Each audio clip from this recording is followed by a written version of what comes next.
رجب میں جو دوسرا عمل لوگ کرتے ہیں وہ یہ ہے کہ رجب کے مخصوص روزے، ایک تو یہ پہلا روزہ جمعرات کا اور اس کے بعد کی نماز صلاۃ الرغائب، لیکن اس کے علاوہ مخصوص روزے رکھتے ہیں اور ان روزوں کے تعلق سے مختلف روایتیں ہیں۔ پہلی بات تو وضاحت کر دوں، نبی اکرم صلی اللہ علیہ وسلم نے رجب میں کوئی خاص روزہ نہیں رکھا اور رجب کے اندر آپ نے کسی خاص روزے کا حکم نہیں دیا۔ دونوں باتیں ہیں، ایک تو آپ کا عمل بھی نہیں، آپ کا حکم بھی نہیں۔ نبی اکرم صلی اللہ علیہ وسلم رجب میں کوئی خاص روزہ نہیں رکھا اور کسی خاص روزے کے رکھنے کا حکم نہیں دیا، یاد رکھیے۔ اب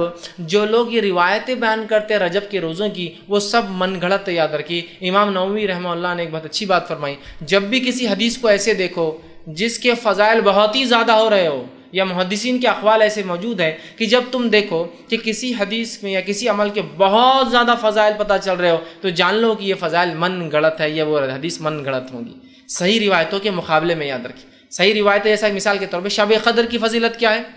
1000 مہینوں سے افضل ہے۔ اب کوئی کہے شب قدر کے علاوہ کوئی ایک رات آتی ہے وہ 1000 مہینے نہیں 2000 مہینوں سے افضل ہے، تو آپ سمجھ جائیے کہ یہ گڑبڑ ہے، کہ تو ہائیسٹ لیول آف ثواب رات میں جاگنے کا وہ 1000 مہینہ ہے۔ اب کچھ لوگوں نے اس کو اگر ہم 1000 مہینوں کو اگر سالوں میں کنورٹ کرے تو ہوتا ہے 83.83 سال اور 3 مہینے، ٹھیک، یہ اس کی عدد ہوتے ہیں۔ آپ کو کہے ایک رات جاگنے کا روزہ رکھنے کا 120 سال کے گناہ معاف ہوتے، تو آپ سمجھ جائیے کچھ تو بھی گڑبڑ ہے۔ جس رات کے جاگنے کی بات قرآن کہہ رہا ہے، جس رات کی عبادت کو قرآن 1000 کہہ رہا ہے، اور کوئی 120 سال کا کہے تو سمجھ جائیے کچھ نہ کچھ، مطلب بہت کثیر ثواب جو کہ صحیح اعمال کے مقابلے میں آ رہا ہے، سمجھ جائیے من گڑت ہے۔ اب دیکھیے کیا روایت بیان کی جاتی ہے اس میں روزوں کے فضائل میں۔ روایت اس طرح سے موضوع ہے، یاد رکھیے روایت موضوع ہے، اللہ رب العزت رحم کرے، میں صرف روایت کرنے کے اعتبار سے کر رہا ہوں۔ وہ ایسا کہا جا رہا ہے کہ اللہ کے رسول نے اس میں کہا، جبکہ وہ روایت موضوع ہے۔ حدیث کے الفاظ اس طرح سے ہیں، مطلب وہ حدیث جو موضوع ہے، جو آپ سن کی طرف من گڑت منسوب کی گئی، الفاظ یوں ہیں: بے شک رجب کا مہینہ عظمت والا مہینہ ہے، اور آگے اس کے الفاظ ہیں: جو شخص اس میں اللہ تعالیٰ اس کے لیے 1000 سال کے روزے لکھ دیتا ہے، اور 2 روزے رکھے تو 2000 سال کے روزوں کا ثواب لکھ دیتا ہے، اور 3 روزے رکھے تو 3000 سال کے روزوں کا ثواب لکھ دیتا ہے۔ پھر اس کے اندر ہے اور جو ہے لکھ دیتا ہے، اور اگر 7 دن کے روزے رکھے تو اللہ جو ہے اس کو جہنم کے دروازے اس کے لیے بند کر دیتا ہے، اور اگر 8 دن کے روزے رکھے تو جنت کے پورے دروازے اس کے لیے کھول دیتا ہے، اور جس میں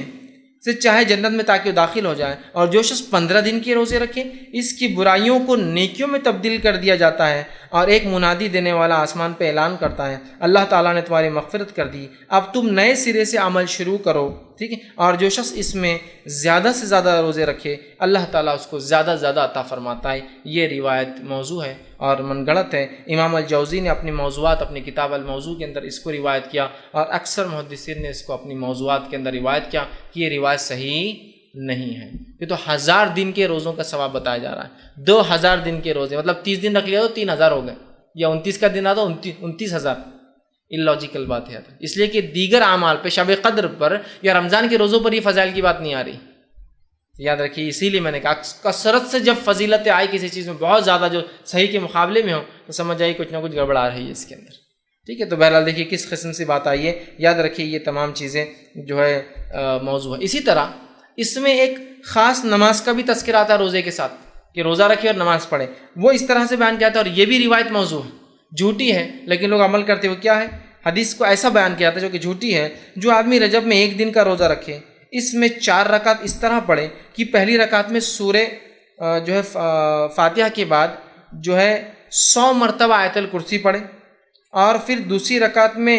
100 مرتبہ سورہ اخلاص پڑھے، مطلب پہلی رکعت میں سورہ فاتحہ 100 مرتبہ آیت الکرسی، دوسری رکعت میں سورہ فاتحہ کا 100 مرتبہ سورہ اخلاص پڑھے، تو اس کی موت نہیں آئیں گی یہاں تک کہ وہ جنت اس سے دکھا لیا جائے، یا جنت میں اس کا ٹھکانہ نہ اسے بتا دیا جائے۔ مطلب روزہ رکھے، روزہ رکھنے کے بعد 4 رکعت اس روزے میں یہ نماز پڑھے، کیا نماز پڑھے؟ جو بتایا جا رہا طریقہ کہ سورہ فاتحہ کے بعد 100 مرتبہ آیت الکرسی، سورہ فاتحہ کے بعد 100 مرتبہ سورہ اخلاص، تو فائدہ کیا ہوگا اس کو؟ نہیں مرے گا، مگر جنت میں اس کا ٹھکانہ بتا دیا جائے گا کہ تم یہاں رہنے والے ہو جنت۔ یہ صحیح روایت نہیں ہے، یاد رکھیے یہ موضوع ہے۔ تو بہرحال اس مہینے کے اندر کوئی نماز ثابت نہیں، یاد رکھیے کوئی روزہ خاص ثابت نہیں۔ اسی طرح ایک اور جو ہے بات نبی اکرم صلی اللہ علیہ وسلم کی طرف منسوب کی جاتی ہے، ایک اور روایت بیان کی جاتی ہے رجب کے فضائل میں، وہ کیا ہے وہ بھی رکھ دیتا ہوں۔ یوں بیان کیا ہے: جو شخص رجب میں 3 دن کے روزے رکھے گا، اللہ اس کو پورے مہینے کے روزوں کا ثواب لکھ دے گا، اور جو 15 دن کے روزے رکھیں گا اللہ تعالیٰ اس کے لیے اپنی رضامندی لکھ دے گا، اور جس کے لیے رضامندی لکھ دی جائے گی اسے عذاب